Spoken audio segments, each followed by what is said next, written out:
Chapter 12, Part 4, Chapter 12 of the Jarrett book, World War II. This is our fourth and hopefully our last video over the vocabulary terms. Let's begin. The next term we have is the Battle of the Bulge. In December of 1944, the Germans launched a surprise offensive that caught the Americans, the Allies, unaware. We were not prepared for it. The Germans were able to push deep into France before the Allies could counterattack. The battle, which ended with an Allied victory, ended the Germans' ability to mount an offensive for the rest of the war. And essentially what this means is that in December of 44, we are just 6 months removed from the Normandy invasion. The Germans had been pushed out of France. They had been pushed essentially back into Germany. And in December of 44, for about 5 or 6 weeks, they were able to mount an offensive in which they caught the Allies by surprise. This offensive pushed the Allied forces back pretty deep into France and created this huge bulge in the line. And by now we've seen a map of this battle, or we will see it soon, and you'll understand what I'm talking about. The Allies were fortunately able to counterattack, and when the battle ended, the German ability to attack the Allies was over. So the battle ended with a little ability Germany had to mount an offensive, and for the rest of the war they were fighting a defensive war. And in January, February of 45, we are just really a few months away from Germany losing the war by officially surrendering. All right, next, Vernon Baker. We've already seen a picture of Vernon Baker in the book and talked about him a little bit, but he was one of the first African Americans to see action during World War II. Due to his bravery on the field of battle, he was awarded the highest award that America has to give, the Congressional Medal of Honor. Now again, Vernon Baker, African American Congressional Medal of Honor. He was, I believe, the first, definitely not the last. What World War II did prove, among many things, is that African Americans could do the job as well as white soldiers, and this has been quite an issue. There had been some limited African American involvement in World War I, and when World War II begins, the African Americans are still segregated, with the exception, of course, the Navy. And there are many in the military, there are many in government, there are many in the public who felt that blacks were just inferior, intellectually, for example. And so therefore, the ability of people like Vernon Baker, the ability that he displayed on the battlefield, convinced many within the military, within the government, and with the general public that African Americans had more to offer than what they had been allowed to offer to this point. Genocide. Effort to murder an entire people or nationality. This, of course, we see in the Holocaust. This was the attempted genocide of the Jews by the Nazis during World War II. The Germans built a number of concentration camps, and there is a map in the American Republic book, and we'll take a look at that if we have not already done so by now. The final solution, as it was referred to, the final solution was Germany's attempt to commit genocide versus the Jewish people during World War II. Hitler wanted to wipe off the Jews from the face of the earth, or at least in the areas that he controlled. Now again, there's been many conspiracies, many thoughts as to why this was, whether it was because Adolf Hitler's father was a Jew who never married his mother, or never recognized him as his son, whether he just needed someone to blame the problems of the Germans on. Again, there's any number of possible solutions. No one really knows for sure. But again, that is what we're talking about when we refer to genocide. The Holocaust was an attempt at genocide by the Germans against the Jews. All right, let's move on to our next slide. I think we have about 4 more slides. And here we're looking at the final solution, as mentioned to you a moment ago. This was Hitler's attempt to exterminate all European Jews. And eventually, if he were to win the war, then he would have taken that to a worldwide proportion. Fortunately, he did not. Unfortunately, before he was stopped, he did kill upwards of 11 million men, women, and children in his concentration camps. We had upwards of 6 million Jews. Again, that's the number used. I don't know if anyone actually knows how many, but the number 6 million is always used. It may be a few more, a few 100,000. It could be a few 100,000 less. No one really knows for sure. But upwards of 6 million Jews were killed, and about an additional 6 million individuals who Hitler saw to be undesirables, people who he did not believe should live. Among those second 5 to 6 million would be gypsies, people of Slavic descent, political prisoners, the elderly, the mentally disabled, and on and on and on. Anyone who Hitler deemed to be unworthy of life, if he had control over you, were sent to these concentration camps. And again, these prisons were built all over Europe and were designed to hold and exterminate, to kill, to murder political prisoners, again, primarily the Jews, but anyone who Hitler, deemed to be unworthy of life. Let's go to the other side of the battle. The Bataan Death March, 1942. The Japanese forces had captured the Philippine Islands and forced about 5,000 American prisoners. Again, I don't think they were all American. There should have been some Filipinos. There should have been some Australians, some New Zealanders. Again, primarily Americans, to march about 60 miles across the length of the Philippine island. Many died. Upwards of about 2,500 died due to starvation, disease, and/or they were bayoneted, or they were shot. As you were making this march, this what we now call the Bataan Death March, if you fell by the wayside because you were too weak, or maybe you've been wounded, or you were just sick and you fell by the wayside, you were not cared for unless your own men could pick you up and carry you. If you fell by the wayside, Japanese soldier would walk up and, depending on his mood, maybe would just bayonet you to death or shoot you in the head, leaving your body there to rot. If he didn't think that you were worth the time, the effort, or the bullet, he'd just leave you there and you'd die anyway. So, the Bataan Death March led to about half of the 5,000 American prisoners to die, about 2,500 who died because of this march due to starvation, disease, or they were killed by the Japanese troops. Island hopping. Again, there is a map in the American Republic book that we should have looked at by now. If not, we will soon. This was the American plan to retake the islands that the Japanese controlled in the Pacific one at a time. One of the reasons that the Japanese attacked us at Pearl Harbor was to eliminate our naval force in the Pacific, knowing it would take us some time before we could rebuild it. Now, the problem that the Japanese had, the biggest mistake that they made, is that they did not take out our aircraft carriers. They were not at Pearl at the time. They had been when the Japanese fleet launched, but by the time the Japanese fleet got to the island to attack, our carriers were out to sea, practicing maneuvers.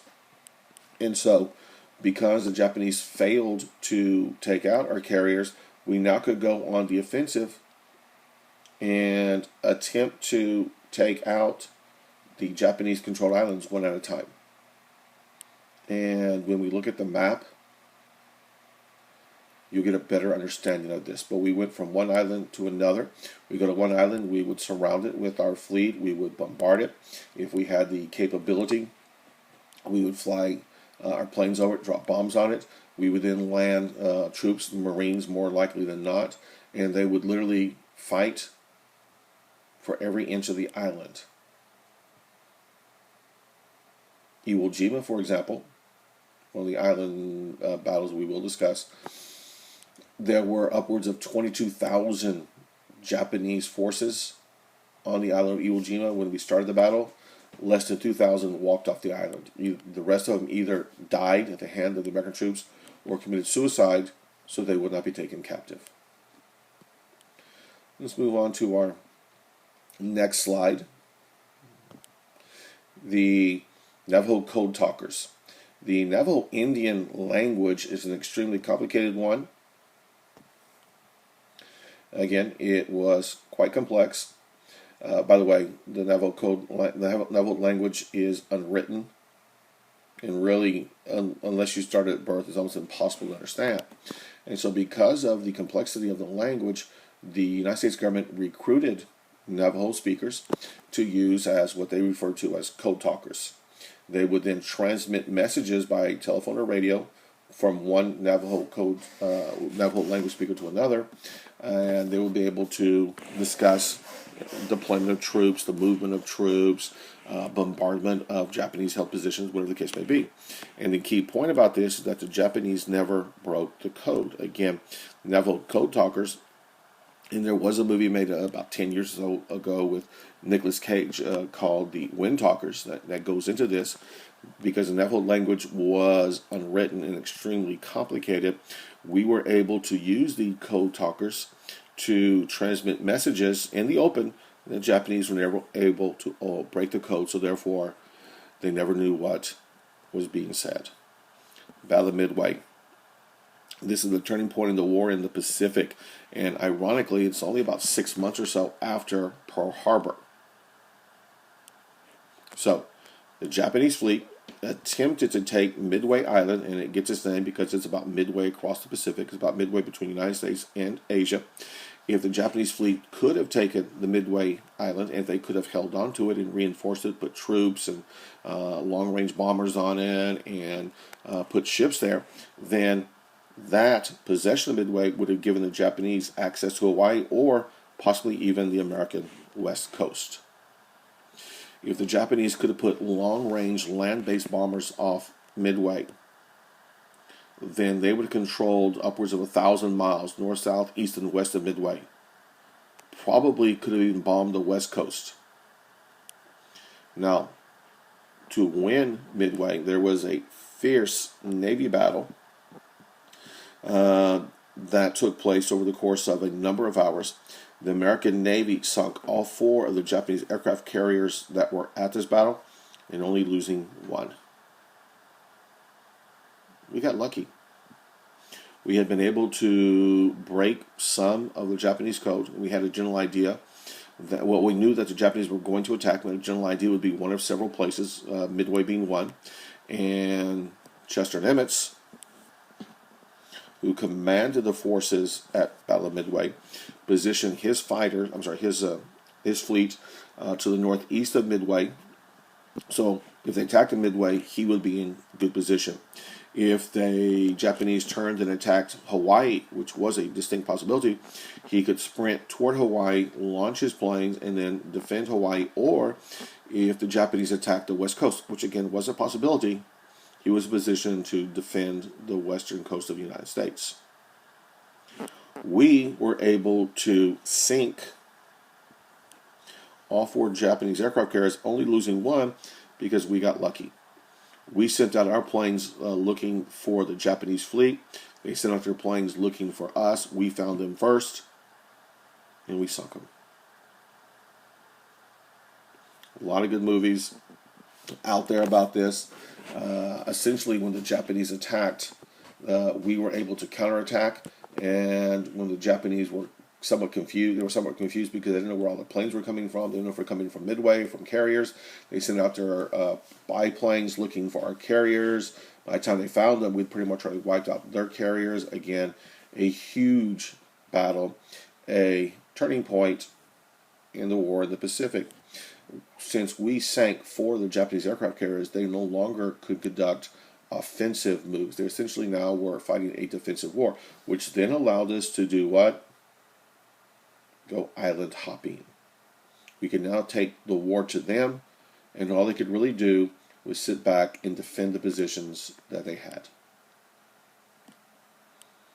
Okay, our next slide, we begin with Douglas MacArthur, another one of the individuals who was extremely important in the war in the Pacific. MacArthur was the commander of the U.S. Army in the Pacific. He led the island hopping campaign in the Pacific. He commanded the troops that actually assaulted the islands. Now, again, he was in command of the naval forces. Those naval forces transported he and his men to each island. And as I said earlier, the island hopping campaign was an extremely vicious style of fighting. We would bombard the enemy positions, and in many cases, there wasn't a lot to bomb. The Japanese had been on these islands in some cases for several years. They had a chance to dig in. Most of these islands are volcanic. There's a lot of natural caverns underneath the surface, and so the Japanese developed them, used them, built a series of tunnels, and one of them, I want to say it was Okinawa, it could have been Iwo Jima, I forget which one. There was not a single building above ground. The Japanese lived everything that they did underground. They were housed, they were fed, they stored their weapons, they kept their hospitals, all that underground. So there really wasn't a whole lot to bomb. It was, again, an extremely harsh style of fighting, but it was necessary. And MacArthur was the man who was the brains behind the island hopping campaign. George C. Marshall. He acted as the organizer of victory, working closely with FDR to urge military preparedness. He built up and supplied the army of 8 million men, helped to oversee the creation of the first atomic bomb. Now, we'll hear about George C. Marshall also when we get to the Cold War. He is the main driving force behind the Marshall Plan to rebuild some of the countries we just blew up in World War II to ensure that they do not fall in the hands of communism. Getting ahead of myself a little bit. But Marshall, again, was the organizer of victory. He urged military preparedness. He helped build up and supply an army of 8 million men and women, primarily men, but and women. And he helped oversee the creation of the first atomic bomb. Now, getting to the first atomic bomb, we go to Albert Einstein, famous scientist whose letter to FDR warned FDR the Germans were developing an atomic bomb. We then went on the offensive to remove some of those scientists that the Germans were using, or to copy and redo what they were doing to develop our own weapons. The atomic bomb, and if we have not seen those by now, we will see some images, we will see some video of atomic bombs being used, or we will see some images of the aftermath of the atomic bombs being used in Nagasaki and Hiroshima. The atomic bomb is the most devastating weapon ever created by man. Harry Truman, who was FDR's vice president, took over as president when FDR died in April of 45. FDR had been elected to a fourth term in November of 44. He was sworn in, and within a month or so, about a month, 6 weeks, he's dead. And this goes to back to his polio and a number of physical complications that he had to suffer through during his tenure as president. Anyway, it was Truman who authorized the use of atomic weapons against Japan. Truman believed that any weapon that would help us win the war was a legitimate weapon to be used. Was he concerned about the awesome devastation of the atomic weapon? Well, he probably thought a great deal about it. It was estimated by our military experts, now again, take that for what it's worth, that it probably cost well over 1 million lives, over 1 million men, women, children, American and Japanese, to take the Japanese home islands. The Japanese were fanatics. They've been told since day one they were winning the war. In fact, most Japanese didn't know they were losing the war until the day the Japanese government surrendered to America. The Japanese people are also told that the Americans were brutal, vicious animals. We would eat their children, I mean, on and on and on. And so in order to overcome what would have been essentially a gun in the hands of every man, woman, and child in Japan, FDR allowed the use of atomic weapons against the Japanese. The results were devastating. But why did he do it? Well, he did it because he knew that to do anything else could result in well over 1 million men, women, children dead. Now, the two cities that were, let's try that again. There you go. The two cities that were bombed, two Japanese cities that were the target of the American atomic weapons were Nagasaki and Hiroshima. The first one was August the 6th of 1945, and then 3 days later, August 9th. About 230,000 people were killed in both explosions, and that's within a given period of time. It's estimated, just so you have an idea, it's estimated 75,000 people died instantaneously, quicker than you can blink. So we're looking at 140 to 150,000 people dead faster than you can clap, faster than you can think, faster than anything. And then you have probably another 40 to 50,000 in each city who died as a result of injuries they suffered, lack of proper medical care, lack of food and water, whatever the case may be. So the number, 230,000, might be a touch low. We're looking at an awesome power that no one has ever seen before, and very few men, women, or children ever dreamed of in the hands of the American government. We used these two cities to show the Japanese what kind of weapons we had, and we had the resolve to use them. If the Japanese did not surrender after these two, we would have kept using the bombs, and we would have kept blowing up cities, killing Japanese, until the Japanese surrendered. All right, let's move on to the next one, the Nuremberg trials. These were post-war trials of Nazi war criminals for what we've called crimes against humanity. Now, there were also trials in Japan for the Japanese who committed crimes against humanity.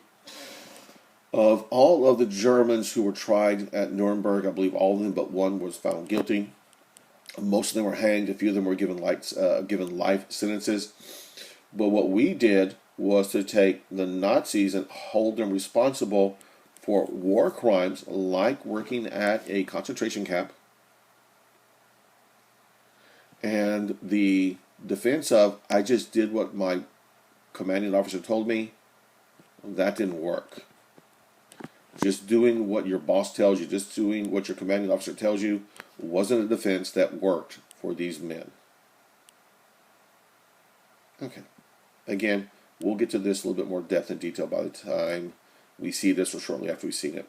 Radar, sonar, two cool things that came out of this. And again, war breeds necessity. Necessity to do things in war breeds innovation, invention. Radar use electromagnetic waves to detect a moving object's range, its altitude, and direction. That should be a direction. I am sorry. That's really poorly written, but you get the idea. Okay, I'm sorry about that. So electromagnetic waves to detect an object moving above the ground, not in the water, but above the ground. The object's range, its altitude, and then what direction it was heading. Again, we use this primarily for airplanes, but you also use it for ships. Sonar use similar concepts to detect submarines or anything beneath the surface of the water. So because of radar and sonar, the usage of them, by the way, radar was first used in war by the Brits during the Battle of Britain, 1940, even before we got into the war. But we were able to help improve upon these two concepts, and we still use them to this day. Again, war breeds certain necessities. That necessity brings about innovation and invention.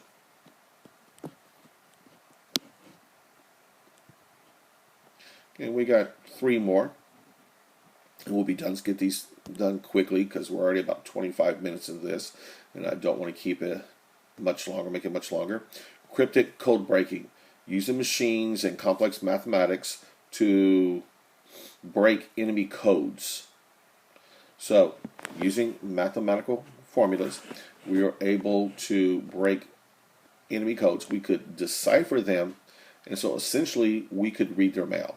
We could interpret their messages back and forth. And again, code breaking or using codes goes back hundreds of years, thousands of years, and there's always been an effort to break that code. Generally speaking, if you have a big enough, powerful enough computer today and enough time, you can break pretty much any code. Fortunately, there are very few countries or people who have that ability. We're one of them.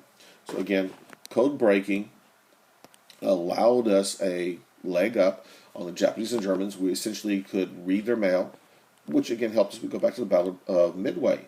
We knew the Japanese were about to attack someplace. We really weren't quite sure. We had 3 or 4 possibilities in mind, and we sent out a couple of fake messages. And the Japanese mentioned one of the possibilities. Well, okay, I mean, we thought Midway would be one of our targets. Through using a clever fake message, we were able to determine to some certainty that the Japanese were going to attack Midway, which is why Chester Nimitz positioned his fleet where he did. Okay. Proximity fuse. Explosive device that automatically explodes when it's close to a target. Now again, this sounds like, okay, that makes sense, but it's a little bit more complicated than that. The proximity fuse can determine when an object is close enough to it so that way it will explode. It will automatically explode. Now again, it's a little bit more than, you put a bomb out there and a squirrel runs by. And no, it's got to be a target of a certain size. That's all built into it. So this allowed us to leave weapons in the ground, leave weapons in the water, and when a ship, big enough ship, an enemy ship gets close enough to it, it blows it up. Finally, antibiotics, medicines used to fight infection. Best known one, of course, is penicillin. And of course, these things are around today. I'm sure many of you have taken penicillin or something similar. There are people who are allergic to penicillin. But again, these medicines allowed us to fight infection, which again gave our doctors a chance to save more lives. One of the biggest killers of people in battle is not necessarily the bullets that they're shot with, but infections that set in later, which killed them. All right. I believe we are done. Okay. Here we have, let's finish, I'm waiting for my, there we go. This is the end of the chapter 4. Ooh, I'm sorry. That is not right. Section 4. Once again. Chapter 12. Part 4. There we go. Chapter 12, Part 4, World War II vocabulary videos. So about 28 minutes. Oh my God. Went over, but what the heck. Bye.